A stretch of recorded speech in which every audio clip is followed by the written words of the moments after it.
నమస్కారం అండి. నేను మీ సామాన్యుడండి.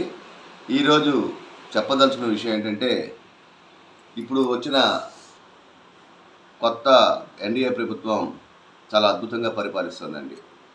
ఎందుకంటేనండి, ఎన్నికలప్పుడు ఇచ్చిన హామీని ప్రతీది కూడా తూచా తప్పకుండా చాలా అద్భుతం. పవన్ కళ్యాణ్ గారు చెప్పారు. చంద్రబాబు నాయుడు గారి యొక్క ఎక్స్పీరియన్స్ ఆయనకి నేను సపోర్ట్ ఇచ్చింది అందుకని. ఆయన ఎక్స్పీరియన్స్‌ని అంతా చాలా అద్భుతంగా రంగరించి ఏ విధంగా మనం ప్రజలకు మోసం చేయొచ్చో ఆ విషయంలో మాత్రం చాలా అద్భుతంగా మోసం చేసి పరిపాలిస్తారండి. ఇప్పుడు పాపం ఎటూ తోచని దిక్కుమాలిన స్థితిలో ప్రజలు ఉన్నారండి. ఈ ఆశ అనేది ఉంది చూసారండి, మీకు ఫ్రీ, నీకు 15,000, నీకు 15,000, నీకు 15,000, ఇక అమ్మాయికి కూడా 15,000 ఎలక్షన్స్ ముందు చెప్పారు. అయిపోయిందండి. మొన్న లోకేష్ గారు అమ్మకు వందనం, అమ్మ ఒడిని అమ్మకు వందనం కింద మార్చారు కదండి. దాని గురించి చెప్తూ రూట్ మ్యాప్ వేస్తారంటండి. వేసి నెక్స్ట్ ఇయర్ నుంచి అమలు చేస్తారంటండి. నిరుద్యోగ భృతి లేదండి. ఏంటండి ఇది? ఎంత అన్యాయం అండి. మాట మీద అసలు రాజకీయ నాయకులు అంటేనే నా దృష్టిలో నెంబర్ 1 గజ దొంగలు. ఆ దొంగ కన్నా ఈ దొంగ మంచోడా, లేకపోతే ఈ దొంగ కన్నా ఆ దొంగ మంచోడా అని. ఎందుకంటే ప్రజలు మరి చాలా ముదురులండి. అత్యాశకి వెళ్ళిపోయి యమగుద్దుడు గుద్ది గెలిపించారు. ఈ రోజున గ్యాస్ సిలిండర్స్ 3.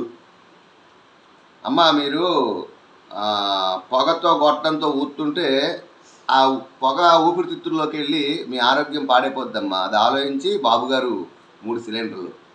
అది లేదు, అసెంబ్లీ సాక్షిగా చెప్పేశారు నాదెండ్ల మనోహర్ గారు. ఇప్పుడు అడగండి ఎవరెవరు ఓట్లు వేసారో ప్రజలారా. మీకు నిజంగా చీము రక్తం సిగ్గుంటే ప్రజలకు అడిగే హక్కు ఉంది. ఎందుకంటే మనం వాళ్ళు మనకి ఇప్పుడు ఎలక్షన్స్ ముందు మన దగ్గరికి వచ్చి ఓట్లు అడుక్కున్నారు. తర్వాత మొహం కూడా చూపించరు. మనకి దమ్ము లేదు. ప్రజలకు చేతగాని ఎదవలు. అడిగే హక్కు ప్రజలకు ఉంది, నో డౌట్. అడగండి, అడగండి, ఏముంది, తప్పేం లేదు. చక్కగా అప్పుడు పోలీసు వాళ్ళు పని చెప్పి ఏ కాలు కాకాలు ఎక్కి కాకులు ఎక్కొడతారు. అది అర్థమైందండి. ఎవరినో పొగిడితే మనకి బంగారు నెత్తి కిరీటం పెట్టరండి. విచక్షణ జ్ఞానంతో ఓటు వేయాలి. నేను మొత్తుకున్నాను కూడా అప్పుడు. పరిపాలించండి బాగా అంటే ఎవరికైనా సరే రోగం పోయే కాలం చేయలేరు.